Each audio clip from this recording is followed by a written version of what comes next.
E vamos lá para mais um estudo de caso. E o de hoje está muito interessante, eu acho que é um dos mais intrigantes que nós já vimos aqui, e é um caso envolvendo crimes ambientais. E eu vou te falar como a atuação da defesa, uma atuação estratégica, acabou resultando na absolvição dos acusados. O que aconteceu foi que lá entre 2013 e 2014, os réus teriam construído uma casa em um local que seria, segundo o Ministério Público, de preservação permanente. Essa conduta também teria ocasionado impedimento de regeneração da vegetação e destruição dessa vegetação. E também haveria um outro crime de descumprimento de obrigação de relevante interesse ambiental, porque, segundo o Ministério Público, os réus teriam descumprido o embargo administrativo. O processo ele tramitou pela vara comum, porque os crimes imputados foram lá o 38, 48, 64 e 68 da Lei 9.605, a Lei de Crimes Ambientais. Como nós tínhamos aí uma somatória dessas penas e crimes que ultrapassavam 2 anos, então a competência da vara comum, tá certo? Rito sumário. Bom, os réus foram citados e contrataram um advogado que então apresentou resposta à acusação. Veja, não é defesa prévia, é resposta à acusação. E o que foi alegado nessa resposta à acusação? Inicialmente, teses preliminares, que são muito comuns em resposta à acusação, como inépcia da denúncia, a tipicidade da conduta, porque, segundo a defesa, não haveria uma área de floresta de APP naquele local, não haveria um curso da água, os réus teriam cometido o crime mediante erro de tipo, porque a prefeitura havia concedido uma consulta de viabilidade dizendo que era possível a construção naquele local. A defesa também alegou a ocorrência do princípio da consunção entre os crimes 38, 48 e 64, aliás, 68, de modo a incidir somente o 64. A gente já vai ver com mais detalhes essa tese. E também, em relação ao crime do 64, de 68, não haveria uma obrigação de relevante interesse ambiental. Essas foram as teses de defesa alegadas em resposta à acusação. Após a apresentação da resposta à acusação, foi designada a audiência de instrução e julgamento para oitiva, então, das testemunhas arroladas tanto pela acusação como pela defesa. E aqui é uma dica muito importante. O momento para rolar testemunhas de defesa é na resposta à acusação, assim como o momento para rolar testemunhas de acusação é na denúncia. Depois desse momento, preclui, a STJ já disse que não é mais possível rolar testemunhas depois dessas fases, certo? Então, foi designada a audiência de instrução e ouvidas as testemunhas e interrogados os réus. As testemunhas de acusação confirmaram que o local seria de APP, enquanto as testemunhas de defesa disseram que aquilo não era um curso da água e que não existia floresta naquele local. Pois bem, depois da audiência de instrução e julgamento, o Ministério Público foi intimado para apresentar alegações finais. No processo penal, sempre as testemunhas de acusação são ouvidas primeiro, depois as testemunhas de acusação, de defesa, e então passa-se ao interrogatório dos réus. As alegações finais, no processo penal, sempre iniciam pelo Ministério Público. Depois que o Ministério Público apresenta as alegações finais, então nós temos a intimação da defesa para apresentar suas alegações finais. Pois bem, o Ministério Público disse que haveria materialidade dos crimes, a materialidade estaria comprovado, a autoria dos crimes também estaria comprovado, e que as provas dos autos, laudo pericial, documentos da fiscalização e outros documentos comprovavam a ocorrência dos crimes e pediu a condenação dos réus. A defesa, por seu turno, foi intimada para alegações finais e disse o seguinte: de acordo com as testemunhas, não haveria floresta de preservação permanente, então esse crime não teria ocorrido. Haveria uma descaracterização ambiental do local, porque esse curso da água ele é um curso da água que poderia ser até considerado efêmero, se não fosse o esgoto que passa por ele diariamente. Então, foi defendido também, porque os cursos da água, pessoal, eles se alteram com o tempo. Né? Quando são cursos da água menores, eles podem sofrer alterações, ainda mais em ambientes urbanos. A defesa também alegou erro do tipo, porque os réus teriam comparecido à prefeitura, obtido uma viabilidade de construção daquele local, e embora não tenham aprovado o projeto arquitetônico, obtido o alvará, eles tinham essa consulta de viabilidade. Então, foram induzidos aí a erro do tipo pela própria prefeitura. Alegaram ainda, em alegações finais, a ocorrência do princípio da construção. E aí, aqui que eu vou esmiuçar um pouquinho mais, porque isso aqui é muito, muito, muito importante. A defesa, ela alegou que o crime de destruição de vegetação, artigo 38, impedimento à regeneração, artigo 48, e o crime de descumprir a obrigação de relevante interesse ambiental seriam absorvidos pelo crime do artigo 64, que é construção em local não edificável. Os tribunais, de uma forma geral aí, e o STJ principalmente, já pacificaram o entendimento de que crime do 38 e do 48 são absorvidos pelo 64. Por quê? Qual era a intenção, o crime fim? Era a construção. A destruição da vegetação e o impedimento à regeneração são crimes meios. Então, por eles serem crimes meios, eles acabam sendo absorvidos pelo crime fim, que era o de construção. O objetivo final dos réus era a construção. Então, essa tese do princípio da construção foi defendida pela defesa durante toda a instrução.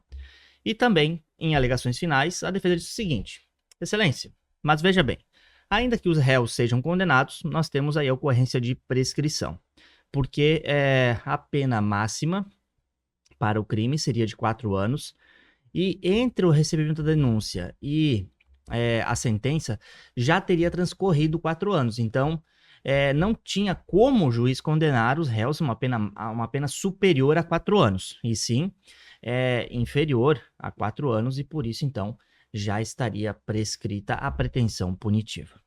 E aí, enfim, foi proferida a sentença, depois das alegações finais. E olha só que interessante, o juiz aplicou sim o princípio da consunção, inclusive fundamentando a sentença em jurisprudência do Superior Tribunal de Justiça, que reconhece a consunção dos crimes 38 e 48 com o crime do 64. Como eu disse, os réus supostamente destruíram vegetação, supostamente impediram a regeneração de vegetação para a construção de uma casa. Essa construção da casa é o crime fim, que absorve todas as condutas que antecederam, tá certo? Então, o juiz, ele reconheceu a aplicação do princípio da consunção de modo a incidir somente o artigo 64, que é construir em solo não edificável. E aí, então, ele passou a analisar o crime do 64. Primeiro, ele absorveu, ele viu qual eram os crimes que se aplicavam, e então ele aplicou o 64. E aí ele diz o seguinte, que de acordo com os laudos periciais e depoimentos dos fiscais, a edificação foi feita em área de preservação permanente sem a autorização. E aí, por esse fato, ele acabou condenando os réus. Porém, em relação ao crime do artigo 68, embora ele não tenha aplicado o princípio da consunção, também, o juiz disse o seguinte, que o descumprimento de embargo e normas ambientais não se configura como uma obrigação de relevante interesse ambiental exigida nesse dispositivo. Então, acabou absolvendo os réus do artigo 68 e condenando apenas pelo 64, e aí ele passou, então, a dosimetria da pena. Na dosimetria da pena, o juiz verificando antecedentes, agravantes e atenuantes e todas as fases da dosimetria, ele acabou aplicando 6 meses de detenção para os réus. em regime aberto e mais 10 dias multas. O Ministério Público também tinha solicitado a indenização ambiental, que o juiz fixasse na sentença uma indenização, mas o juiz acabou não acolhendo esse pedido, porque, segundo ele, não haveriam provas suficientes no laudo pericial para calcular o valor da indenização. Então, essa é uma tese bastante interessante que você pode trabalhar na sua resposta à acusação, se você for um colega advogado.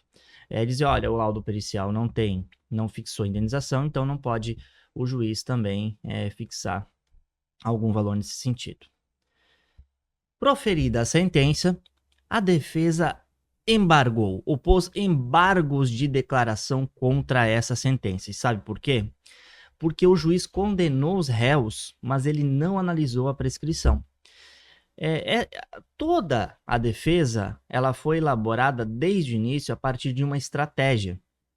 E o juiz condenou, a probabilidade de condenação nesse caso era relativamente alta, embora a região onde foi construída essa casa era uma área urbana consolidada, mas a defesa embargou pelo seguinte motivo, né? Porque o juiz não reconheceu a prescrição e a defesa disse que a denúncia havia sido recebida em março de 2019 e a publicação da sentença ocorreu em junho de 2024.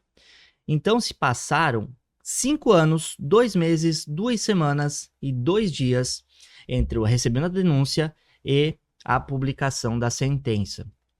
E lá no Código Penal, essa é uma causa de prescrição se ultrapassado o tempo após o recebimento da denúncia. Então, recebeu a denúncia, interrompe-se o prazo prescricional, ou seja, inicia-se do zero, e aí conta-se até a publicação da sentença condenatória. Sentença absolutória não interrompe a prescrição. Então, se eventualmente tivesse um recurso do Ministério Público e o tribunal analisasse desse provimento para condenar os réus, o prazo prescricional seria contado do recebimento da denúncia até a publicação do acordo. Nesse caso, foi até a sentença, porque ela foi condenatória.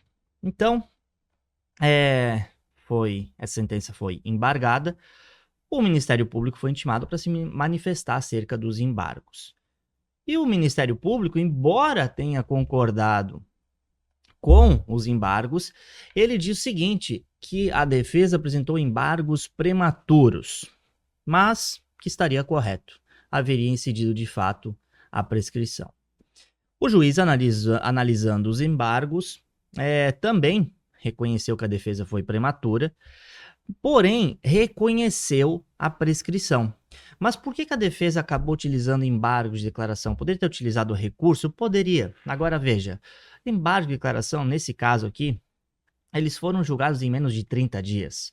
Desde a oposição até a manifestação do Ministério Público, até o julgamento, menos de 30 dias.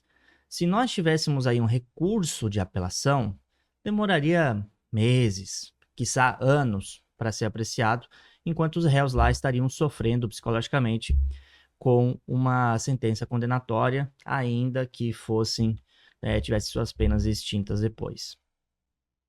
Uma outra questão também aqui que foi utilizada é que não tem motivo para você movimentar a máquina pública, né, para um recurso de apelação e tudo mais, se você consegue resolver com uma simples manifestação os embargos de declaração. Nesse caso, os embargos eles tiveram que ser opostos por causa do prazo, né, da defesa. Então, os embargos eles têm um prazo de 2 dias no processo penal, diferente de no processo civil.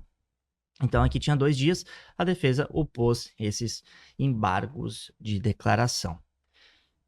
Resumo da história, o juiz reconheceu a prescrição e extinguiu a punibilidade dos réus e o processo, então, transitou em julgado, certo? E aí, algumas dicas práticas para você aqui que atua com processo penal, crimes ambientais, que é sempre...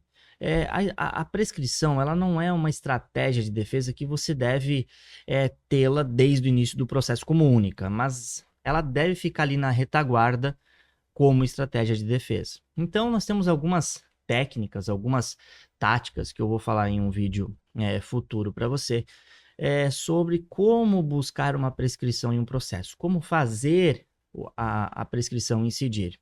Então, nesse caso, nesse estudo de caso de hoje, a defesa trabalhou muito bem em relação à prescrição. Também apresentou os embargos de declaração no momento oportuno, apontando a omissão do juiz quanto à prescrição, embora eu também concorde que tenha sido prematuro, mas como eu disse, a defesa só tinha os embargos de declaração naquele momento, senão o prazo iria ultrapassar, iria decorrer. Poderia ter utilizado um recurso de apelação, mas por que movimentar a máquina pública e demorar meses, anos para ter esse recurso julgado se esses simples embargos teriam o efeito pretendido e, no caso, como a gente viu, tiveram. Outra tese aqui muito importante que foi alegada é o princípio da consunção, e essa é uma dica prática para você, é sempre observar qual é o crime meio, qual é o crime fim, qual é a pretensão do agente que pratica o ilícito. Então, nesse caso, a defesa trabalhou muito bem, porque ao absorver aqueles crimes que tinham uma pena maior, uma pena de 3 anos, então a prescrição seria de 8 anos, ao absorver esse crime, cuja prescrição da pretensão punitiva era de 8 anos, pelo 64, cuja prescrição punitiva é de 3 anos, acabou resultando na extinção da punibilidade. Então, saber muito bem trabalhar o princípio da consunção, absorver as condutas é muito importante. Nesse caso, embora não tenha sido levado em consideração, nós tivemos também um questionamento em relação à classificação da área de preservação permanente. E teve um detalhe muito importante nesse processo. A defesa arrolou uma doutora em hidrologia para explicar que aquele curso da água ele foi um curso da água natural no passado, mas hoje em dia não é mais, porque com o adensamento urbano é comum que pequenas nascentes, como era nesse caso, que havia ao norte, né, muito antes do imóvel, e entre essa casa que foi construída e a nascente haviam muitas outras casas, então é comum que esse adensamento ele acabe fazendo esse curso d'água se alterar. Essa nascente também se alterou, e aí não posso falar muito porque eu não sou técnico, mas com a palavra os hidrogeólogos. Mas é possível sim, nós já vimos na prática muitos casos de cursos da água que sofreram modificação natural, então deixaram de existir e passaram a ser cursos da água efêmeros, aqueles que só têm água quando chove. E esse curso da água efêmero, ele não configura uma área de preservação permanente. Então é importante demonstrar durante todo o processo que não há que houve uma descaracterização.